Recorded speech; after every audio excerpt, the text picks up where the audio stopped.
और प्रवासी भारतीय सम्मेलन में आपको सीधे ले चलते हैं। जगन्नाथ जी, प्रदेश के माननीय राज्यपाल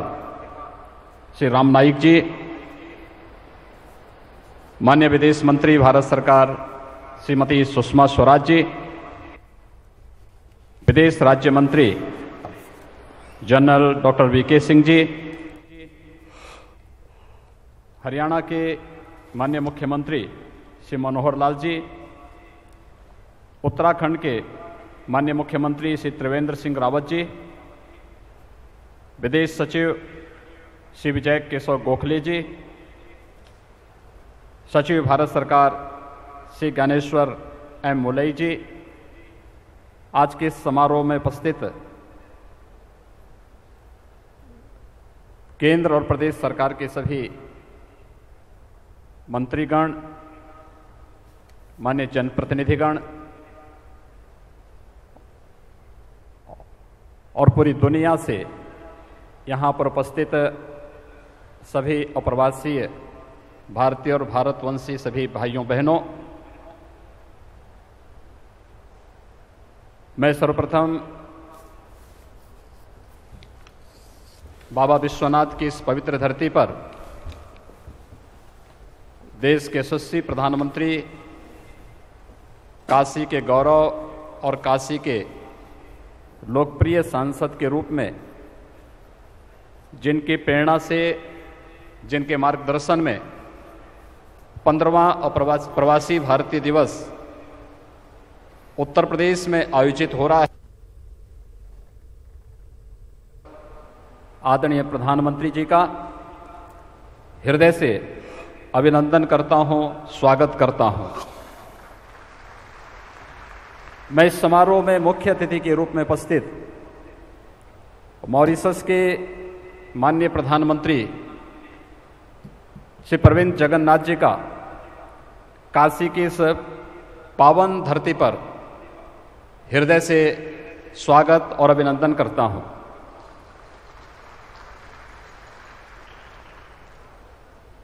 मैं आभारी हूं आदरणीय प्रधानमंत्री जी का, जिन्होंने 15वां प्रवासी भारतीय दिवस उत्तर प्रदेश के अंदर आयोजित करने के लिए अपनी अनुमति भी दी, अपनी प्रेरणा भी दी और अपना योग्य मार्गदर्शन में दुनिया के सबसे प्राचीनतम आध्यात्मिक और सांस्कृतिक नगरी काशी में इसे आयोजित करने के लिए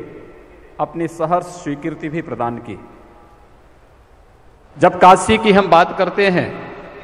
तो काशी की प्राचीनता का अनुमान हम इसी बात से लगा सकते हैं, जिसमें भगवान ब्रह्मा ने महर्षि अगस्त्य से इस बारे में उल्लेख किया कि मया सृष्टानि विप्रेन्द्र भुवनानि चतुर्दश अस्या पुर्या विनिर्माता स्वयं विश्वेश्वरो प्रभु। यानी भगवान ब्रह्मा ने महर्षि अगस्त्य से इस बात का उल्लेख किया कि मैंने 14 भुवनों का निर्माण स्वयं किया, किंतु काशीपुरी का निर्माण स्वयं विश्वेश्वर प्रभु ने किया है। यानी भगवान काशी विश्वनाथ की धरती है, जिसका निर्माण स्वयं काशी भगवान विश्वनाथ ने इस पुरी का निर्माण स्वयं किया है। काशी की प्राचीनता का उल्लेख हम इसी बात से कर सकते हैं, जिसमें अंग्रेज लेखक मार्क ट्वेन ने स्वयं लिखा कि बनारस इतिहास से भी पुराना है, परंपरा से पुराना है, किंवदंतियों से भी पुराना है, तो इन सभी की कुल समायुधि से भी पुराना है। इस दुनिया की प्राचीनतम नगरी में, जिसने न केवल भारत की परंपरा और संस्कृति का वाहक बनी है, अपितु तो आज इस देश के यशस्वी प्रधानमंत्री जी के संसदीय क्षेत्र बनने का गौरव हासिल किया है। काशी के अंदर विकास की जिस आधुनिक योजनाओं को लेकर के कि काशी अपनी परंपरा और अपनी संस्कृति को बनाए रखते हुए आधुनिक विकास के नए प्रतिमान स्थापित करें। आदरणीय प्रधानमंत्री जी के मार्गदर्शन में जो कार्यक्रम काशी के अंदर विकास की योजनाएं आगे बढ़ी हैं, उत्तर प्रदेश के अंदर आगे बढ़ी हैं और पूरे देश के अंदर आदरणीय प्रधानमंत्री जी के नेतृत्व में, उनके मार्गदर्शन में विकास की जो योजनाएं नई ऊंचाइयों को छू रही हैं, ये 15वां प्रवासी भारतीय दिवस हम सब के लिए काशी में आयोजित करना अपने आप में गौरव की बात है। मैं इस अवसर पर आज के समारोह के मुख्य अतिथि मॉरिशस के लोकप्रिय प्रधानमंत्री श्री प्रविंद जगन्नाथ जी का इस अवसर पर हृदय से स्वागत करता हूं, अभिनंदन करता हूं। यह आयोजन हम सब के लिए अनेक प्रकार से महत्वपूर्ण है और संभवतः पहला उत्तर प्रदेश का पहला प्रवासी भारतीय दिवस है कि जो उत्तर प्रदेश के अंदर आयोजित हो रहा है। लेकिन इस प्रवासी भारतीय दिवस के माध्यम से जहां हमें काशी और बदलती हुई काशी भगवान विश्वनाथ के मंदिर में दर्शन करने का सौभाग्य आप सबको प्राप्त हुआ होगा। आज से 5 वर्ष पहले जो लोग भगवान काशी विश्वनाथ के मंदिर में, काशी के घाटों में, काशी की सड़कों में, काशी के मंदिरों में, गंगा में नौकायन करते समय जिन्होंने काशी का अवलोकन किया होगा, विगत 4.5 वर्ष के अंदर काशी की पुरातन काया को बनाए रखते हुए आधुनिकता के साथ उसे कैसे आगे बढ़ाया जाए, उन्हें स्पष्ट महसूस हो रहा होगा काशी के इस बदलते हुए स्वरूप को, जो अपनी परंपरा और अपनी संस्कृति को बनाए रखते हुए भी विकास की आधुनिक दौड़ में आगे बढ़ सकती है। यह काशी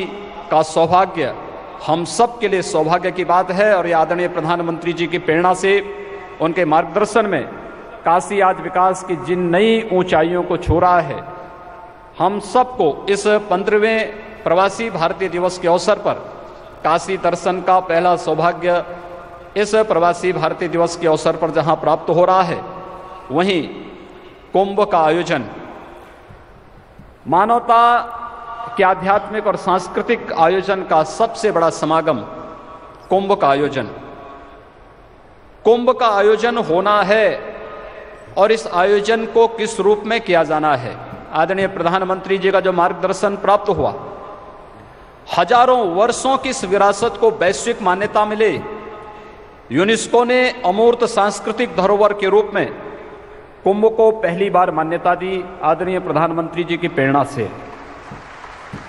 सैकड़ों वर्षों के बाद प्रयागराज में अक्षय वट के दर्शन करने का सौभाग्य श्रद्धालुओं को प्राप्त हो रहा है और कितना अभिभूत हो रहा है श्रद्धालु वहां जाकर के। पहले ही दिन के मकर संक्रांति के कुंभ के स्नान में लगभग 2.25 करोड़ श्रद्धालुओं ने पवित्र संगम तट पर डुबकी लगाई थी। कल पौष पूर्णिमा थी और पौष पूर्णिमा में 1 करोड़ से अधिक श्रद्धालुओं ने संगम के तट पर पुनः स्नान किया। अभी 4 नए अन्य स्नान हैं और हम सबका ये मानना है कि कुंभ के इस पूरे आयोजन में 15 करोड़ से अधिक श्रद्धालु जहां अपनी आस्था की डुबकी प्रयागराज की धरती पर कुंभ के इस आयोजन में लगाएंगे, वहीं साथ ही साथ कुंभ एक वैश्विक मान्यता के रूप में दुनिया के सामने भारतीय परंपरा और संस्कृति का डंका बजाते हुए आगे बढ़ सके। आदरणीय प्रधानमंत्री जी के मार्गदर्शन में जो योजनाएं और जो कार्यक्रम प्रयागराज की धरती पर प्रारंभ हुए, आज वहां पर हर एक व्यक्ति आकर के इसको देखता है कि सैकड़ों वर्षों के बाद कैसे आस्था का सम्मान होता है। यह अक्षय वट के दर्शन का सौभाग्य, सरस्वती कूप के दर्शन का सौभाग्य और कुंभ में चलने वाली वे तमाम रचनात्मक गतिविधियां जिनके माध्यम से एक भारत श्रेष्ठ भारत की और देश और दुनिया से आने वाले सभी भारतवंशियों की आस्था का सम्मान वहां पर एक स्थान पर देखने को मिल सकता है। प्रवासी भारतीय दिवस कुंभ में भी सभी भारतवंशियों को वहाँ पर ले जाने और कुंभ के दर्शन का सौभाग्य भी इसके साथ जोड़ने का एक अनुपम अवसर प्रदान कर रहा है। साथ ही साथ इस देश के अंदर एक समृद्ध और सशक्त भारत की तस्वीर गणतंत्र दिवस के अवसर पर हमारे सभी अप्रवासी भारतीय और भारतवंशी देख पाएंगे। गणतंत्र दिवस की परेड के आनंद को लेने का अवसर भी पहली बार प्रवासी भारतीय दिवस के अवसर पर आने वाले अप्रवासी भारतीयों को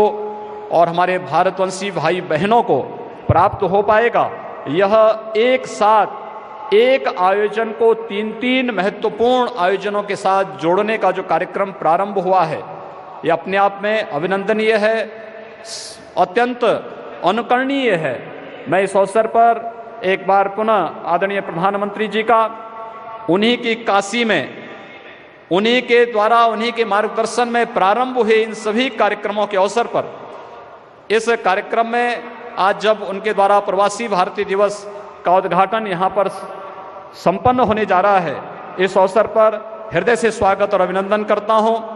इस अवसर पर मुख्य अतिथि के रूप में उपस्थित मॉरिशस के माननीय प्रधानमंत्री श्री प्रविंद जगन्नाथ जी का मुझे आदरणीय प्रधानमंत्री जी और विदेश मंत्रालय भारत सरकार की ओर से मॉरिशस के 183वें प्रवासी भारतीय दिवस में शामिल होने का सौभाग्य प्राप्त हुआ था और मैंने वहां नजदीक से देखा है। हमारे पूर्वी उत्तर प्रदेश और बिहार में जैसे गांव-गांव में लोगों ने पूजा की अपनी अत्यंत प्राचीन परंपरा को बना के रखा है। 183 और 185 वर्ष पहले जो भारतीय समुदाय के लोग यहाँ से मॉरिशस गए होंगे, उन लोगों ने उस परंपरा को, रामायण की पोथी को उसी प्रकार से सुरक्षित रखा हुआ है और ये सचमुच देख करके हमें अत्यंत आनंद की अनुभूति हो रही थी जब मुझे वहाँ उन गांवों में जाकर के, गंगा तालाब में जाकर के, वहाँ पर जो 13वां ज्योतिर्लिंग की स्थापना मॉरिशस की धरती पर किया हुआ है, इसको देख करके, उनकी आस्था को देख करके, विपरीत परिस्थितियों में भी अपनी आस्था को, अपनी संस्कृति को उन्होंने सजोया हुआ है। इसको देख करके अत्यंत आनंद की अनुभूति हुई। आज इस समारोह में मुख्य अतिथि के रूप में मॉरिशस के प्रधानमंत्री श्री प्रविंद जगन्नाथ जी हम सब के बीच में यहाँ पर उपस्थित हुए हैं। मैं एक बार पुनः उत्तर प्रदेश शासन की ओर से, काशी वासियों की ओर से, उत्तर प्रदेश की जनता की ओर से उनका हृदय से स्वागत और अभिनंदन करता हूँ। मैं आभारी हूँ अपने आदरणीय विदेश मंत्री जी का, जिनका मार्गदर्शन और जिनका सहयोग इस पूरे कार्यक्रम में बढ़ चढ़ करके हम सबको एक ऊंचाइयों तक इस आयोजन को पहुंचाने में मिलता रहा। विदेश राज्य मंत्री जनरल वीके सिंह जी का, जो समय समय पर काशी का विजिट करते रहे, हमारे अधिकारियों को और पूरी टीम को अपना योग्य मार्गदर्शन देते रहे और आज इसका परिणाम है कि इतनी भव्यता के साथ आदरणीय प्रधानमंत्री जी, भारत सरकार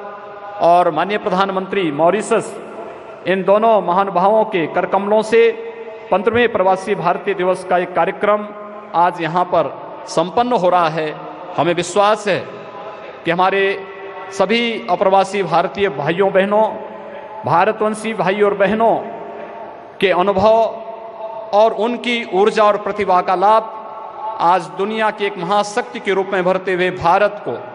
इसी रूप में प्राप्त होगा जैसे श्रद्धेय अटल बिहारी वाजपेयी जी ने 2003 में प्रथम प्रवासी भारतीय दिवस आयोजित करते समय अपनी भावनाएं व्यक्त की थी। उसी प्रकार से हम सब मिलकर के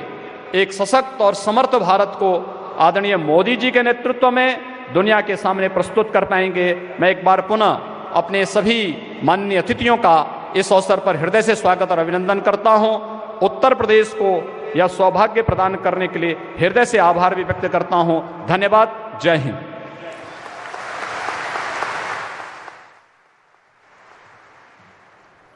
अनेक अनेक धन्यवाद Shri Yogi Adityanath ji. And now I'd like to request the Honorable Chief Guest of this ceremony, the Honorable Prime Minister of Mauritius, Shri Pravind Jagannath ji, to please address the delegates. It is due to his dynamic and visionary leadership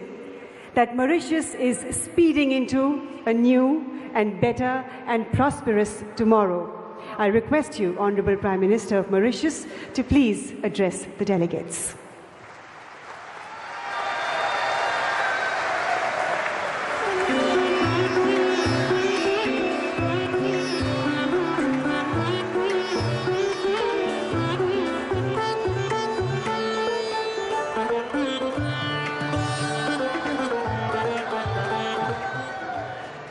Your Excellency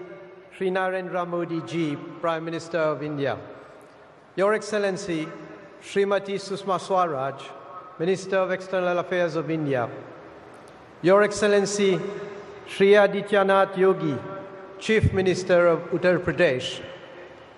Honorable Ministers of India and overseas, heads of delegation,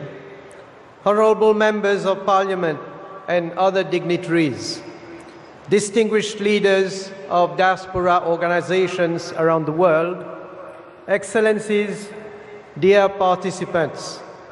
Bhaiyo aur Behno, Mitro, sabko namaste.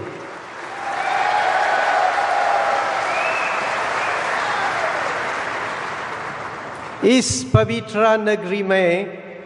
दुनिया के कोने कोने से आए हुए प्रवासी भारतीयों और काशी के निवासियों आप सबको मेरा प्रणाम।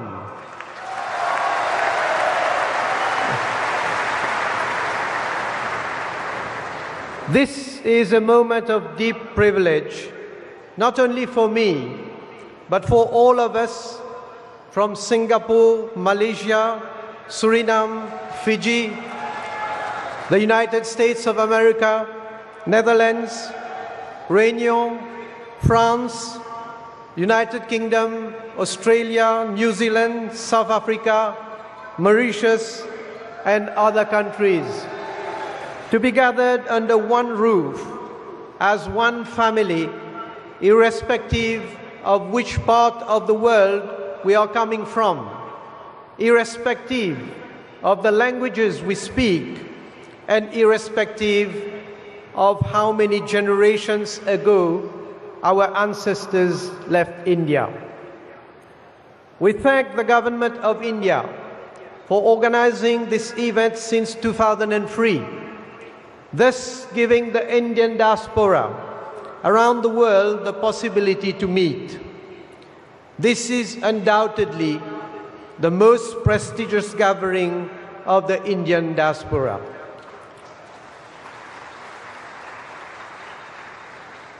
Our presence in such high numbers at this event reflects the strength of our bonds with this great country called India. It also reaffirms the resilience of our cultural heritage and ancestral values across time and space, and shows a common sense of belonging that arises from